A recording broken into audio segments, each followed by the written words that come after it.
Hey guys, I'm just going to take you for a quick walk around the car, show you some of the little highlights and lowlights so that you know what you're getting into, and I'll take you for a drive as well. I think it's a lot better to kind of have a bit of a walk around than it is just to have some still images. So what I might do to start with is I might just show you kind of the bits of clear that's kind of come off so that you've got a good balanced view of the whole car. I mean, the car is amazing. It's been bloody good. Not my cup of tea. It's my wife's, and she fell in love with it. She had to have it as soon as she saw it. Enough said. Let's show you. Okay, so if we come down here, there's a few little nicky-nackies and scratchies and bits and pieces that you can see down here, but this is the main kind of thing that you'll see. Now I'm just trying to get that in as good as I can. So the clear coat is kind of coming off the bumpers mainly at the back and the front. The rest of the body seems to be pretty good, but these ones are a little bit ick. As I say, the rest of it is pretty good. A little bit of fading maybe, but I mean it's still, if you have a look over the roof and things like that, and down on the doors and what have you, generally speaking, a few little white bits. I'm not sure exactly what that was, but I think might actually even be some sunblock wiped on there. Not sure. Anyway, that's a little bit faded, but as a rule, most of it is actually quite glossy and quite good. So again, front bumper area. So yeah, the car dealer I think did a little bit of a quick blow over on it when they sold it to us, but that's okay. I mean, the car itself has been ridiculously reliable. That's probably the best way I can put it. And this is something unusual. As I say, not my cup of tea. But I tell you, for someone that'll love this, they'll love the individuality of it. It's very, very unique, and there isn't a lot of these things made. I think they made them between kind of 2004 and 2005, I think. So yeah, and I mean basically it's just a Toyota Eco platform, I think, just with some different styling kind of stuff. Take you inside too, pretty much everything is in pretty good nick actually. I mean, there's no torn upholstery or anything like that. Probably could do with a little bit of a clean, but everything else in here, there's nothing here that I can really think of that's kind of broken or anything like that. It's all solid as the Rock of Gibraltar, really. So many little nooks and crannies in this thing for storage. I mean, you've got a great storage thing immediately underneath here, underneath the seat. I think this might have been a Japanese importy type thing. I'm not sure. Maybe that was for some kind of thing. But quite a big, long, deep little thingy there. And even with a little tiny car like that, you've still got a deep thing there that you could damn near swim in. And cup holders down. Woo, let's go. Cup holders down here. There are cup holders on each side. You got here. Bear in mind your big cups are not going to fit in there, okay? You need the small ones, but they'll fit. A little thing for coins or drugs or God knows what. And then obviously another little slippy, oops, God, I should watch what I'm pointing to. Little slippy doodaddy thing there. So, yeah, and I mean all the little funny things it's got with it, all the little cypher. All the, the whole design feature seems to be around circles. Quite funny. I actually did a video on this quite some time ago. Taking the living piss out of it, which you might or may not want to see. But yeah, the design features are quite interesting. But underpinning it all is a super duper reliable Toyota that will basically go till the zombie apocalypse comes and probably still be running then. And underneath the bonnet too is also once I actually find where the hell the thing is, which is there. Okay, so bear with while I just pop this thing up. There we go. Okay, so there's a 1300 VVTi bloomin'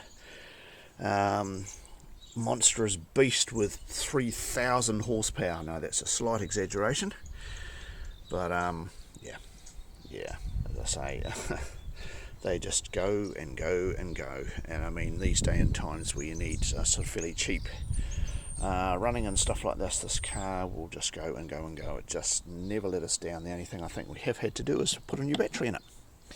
and literally nothing else. In terms of tyres, we have two that are still well and truly, I've just taken pictures of them anyway and put them there. There's two on this side that are still well and truly warranted fitnessable, but they're the ones that are lowest.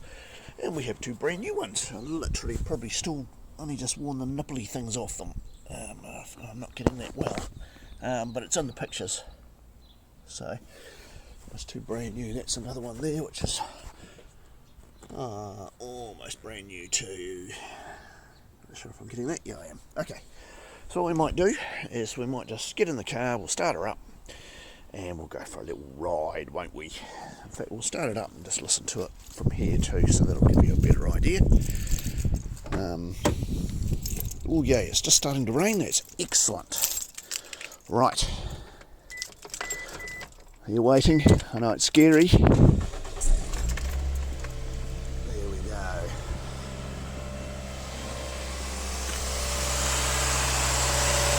I know what you're thinking. What a power pack. And I would have to agree with you. Okay, look, we'll go take this for a ride now, eh? Let's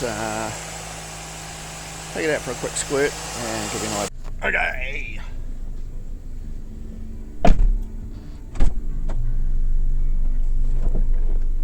Here we go.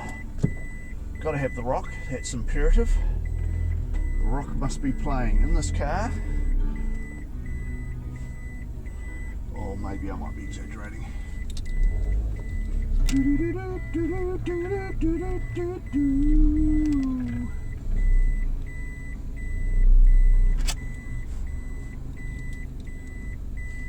Oh, so easy, so manoeuvrable. It's a beautiful thing. Our fur babies, Cheryl and Bessie, are joining you for this little ride. Yes, they love the car, although they don't get a ride in this car all that much, to be honest. But it's mainly our four-wheel drives that they go in, but every now and then. Right.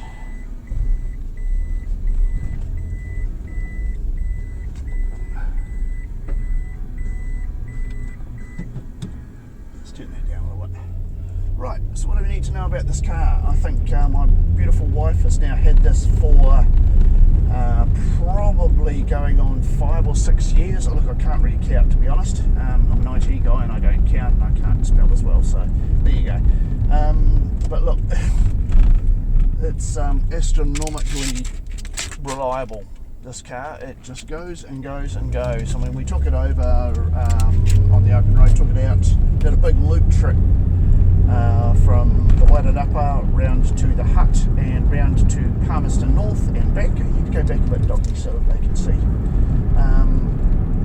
And never missed a beat. And you know, it'll sit at 100, 110. Not that you're really supposed to do that, but allegedly you can sit at 110 or 115 if you want to. So it's not like the days of old where commuter cars just can't handle the open road. This handles the open road absolutely fine. And it's, you know, pretty smooth and comfortable and all that sort of stuff. For very little money, you're getting something that's super cheap to run, and it will never miss a beat. Just so reliable. You turn the key, it goes. I'd almost call it monotonous reliability because it never gives up. It just goes and goes and goes. It's always been well looked after though. We've always put good quality oil and oil filters in it. And that's why it ticks over as well as it does, I guess. But yeah, literally nothing's ever failed for us. The only thing that we've had to replace is the battery. And other than that, there's probably not an awful lot more I can tell you, really. It is one of those kind of cars, it's definitely unique. So, you know, I can remember my wife buying it, and she brought it into town, and she thought, oh, you know, she parked it up. And an elderly gentleman spied it from the opposite side of the road, and she thought, oh, and he actually crossed the road to go and have a look at it. And she's going, oh my goodness, you know, she's sort of standing away from the car a little bit, and this old guy is going up to it, and he had a good look at it, and he looked in the windows, And then he shook his head and walked away, and Tina thought, oh, maybe that's, yeah. It's just kind of funny. You love it or you don't. And you know, as much as it's not my taste at all, holy hell, I mean, you just can't go past the reliability and the uniqueness of this car. And there's someone out there that'll absolutely love this thing to bits, I know. So whoever you are, come on out, you'll be in for a treat, because this thing will not let you down. As for power, oh, look, watch this. Oh my goodness. It's an absolute power pack, as you can see. It's not actually, but you know what? For what it is, it's pretty phenomenal, really.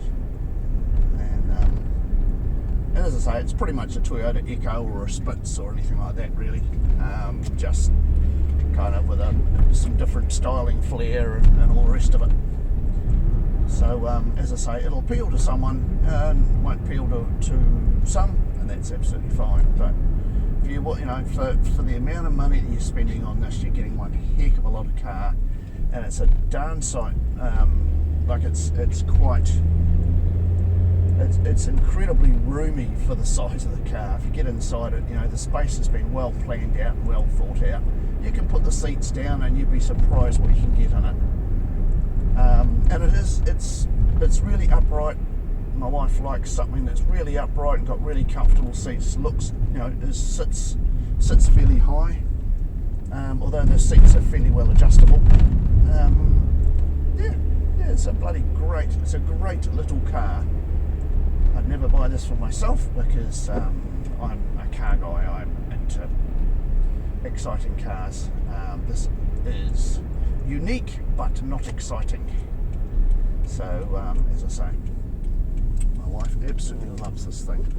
And the reason why she's selling it is because our needs have changed, and we actually need a vehicle with a tow bar and a little bit of four-wheel drive to be able to tow a few things. So we've opted for something else that's a bit newer and has a tow bar and things, so that we can use it for that. So that's the only reason why we'll be selling it. Otherwise, we would have it probably until we die. Right, rock on, guys.